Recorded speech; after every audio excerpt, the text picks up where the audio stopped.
Okay, we're on Nedarim Perek Vav, Mishnah Yud, 10th and final Mishnah in the 6th chapter, Perek Vav, of Masechet Nedarim. Says the Mishnah, Says the Mishnah, Min HaKruv, a person takes a neder not to eat kruv. Kruv is cabbage. Asur Ispargus. You can't eat ispargus. Ispargus is a kind of cabbage. But if you say ispargus, mina ispargus, say kona mina ispargus, mutar bakruv. You can eat certain kinds of cabbage. Let's look at cabbage. Let's look back at the Bartanura. Ispargus is min kruvu. It's a type of kruv, of cabbage. Elashen kruv nikabeshem ispargus. So kruv is called kruv. Ispargus is called kruv, but kruv is not called ispargus.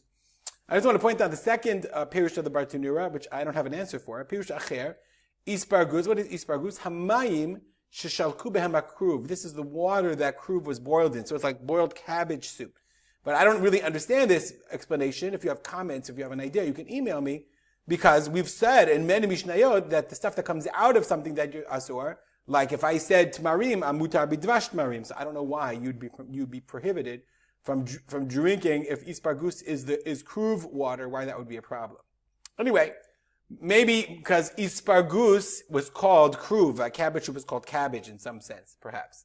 Mina grisim. Grisim are, I'm just going to look at the English, just easier. It's kind of a porridge. Grisim are grits. Okay? So if you take a neder not to have grits, asur mina mikpa. If you take the grits and you cook them up, mikpa is a boiled up grits, because I guess it's still called grits. Rabbi Yossi matir. Rabbi Yossi says, no, that's not considered what's prohibited. Rabbi Yossi's matir, the Kahati says, because Rabbi Yossi says, mikpa, okay, the stew was not called grits. It was called stew of grits. And you said I only didn't want to eat grits. Let's look at the English for a second. From grits, it's forbidden grits porridge. Because Rabbi Yossi says it's called porridge. It's not called grits. Mina mikpa, if you say I'm not going to eat mikpa, mutar b'grisim, you can eat the grits.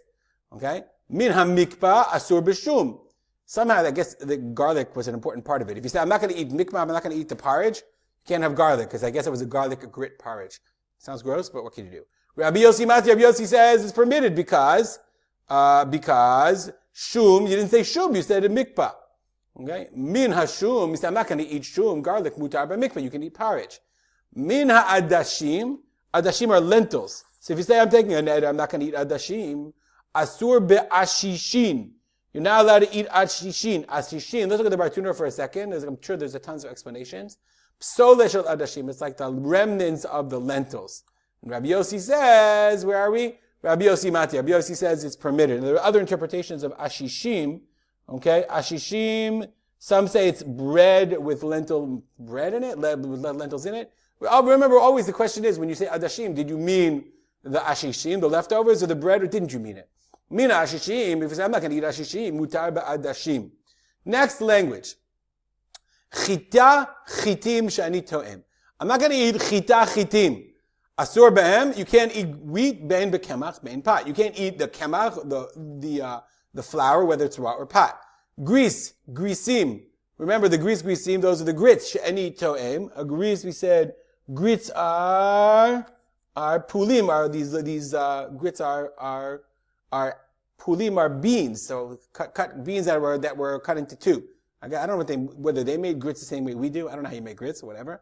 Then, grisim sheni tohem. Similarly, asur behem. You can't eat them. Ben chayim, ben mebushalim. You can't eat the half beans raw or cooked.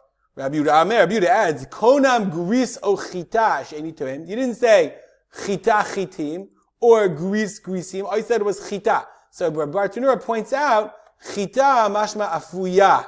If you chita, you say that means the implication of chita is baked. Chitim mashma lakus. Lakus means to chew it. They would chew it on it sometimes. So if you just said gris o chita, then all you took a neder on was baked or cooked grisim or chita. And therefore, Rabbi Yehuda says, he's not arguing, he's pointing out, mutar lakos chayim, then, not included in your neder was the raw wheat. You're allowed to chew on the wheat for your dental purposes. Stop here, as we always do. Dedicate our learning to the memory of my father, Harav Simcha, and Yitzchak Kalman. Have a great day.